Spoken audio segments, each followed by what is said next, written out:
आणि एक महत्त्वाची बातमी समोर येते। पीएनबी घोटाळ्यातील फरार आर्थिक गुन्हेगार मेहुल चोक्सीला कर्करोग झालेला आहे। बेल्जियममध्ये चोक्सीवरती सध्या उपचार सुरू आहेत। मुंबई सत्र न्यायालयाच्या विशेष पीएमएलए कोर्टात मेहुल चोक्सीच्या वकिलांनी ही माहिती दिलेली आहे।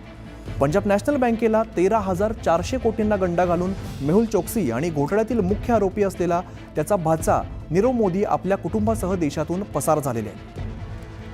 प्रशांत बाग आमचे प्रतिनिधी या संदर्भात अधिक माहिती आपल्याला देत आहेत। प्रशांत, नवा अपडेट आता समोर येतो। पीएनबी घोटाळ्यातील फरार आर्थिक गुन्हेगार मेहुल चोक्सीला कर्करोग झालेला आहे।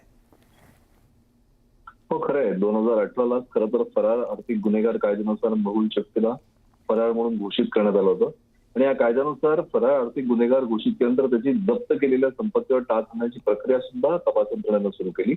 त्याची आर्थिक नाकेबंदी सुद्धा केली। पण मेहुल चोक्सीनं मात्र मुंबई उच्च न्यायालयात पुन्हा एक दावा दाखल केला आणि प्रकृती अस्वस्थतेचं कारण देऊन भारतात यायला असमर्थ असल्याचं त्याने या याचिकेत म्हटलंय।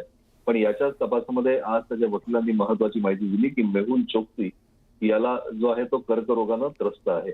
अर्थात याची सगळीच खातरजमा केली जाणार, पण मुळात गंडा घातलेली जी रक्कम आहे 13,400 कोटी रुपयाची, त्यासाठी प्रॉपर्टी सीज करण्याचं काम एकीकडे चाललं आहे आणि ती सीज करण्यापासून थांबवण्यासाठी म्हणून मेहुल चोक्सीने ही बतावणी केली आहे का?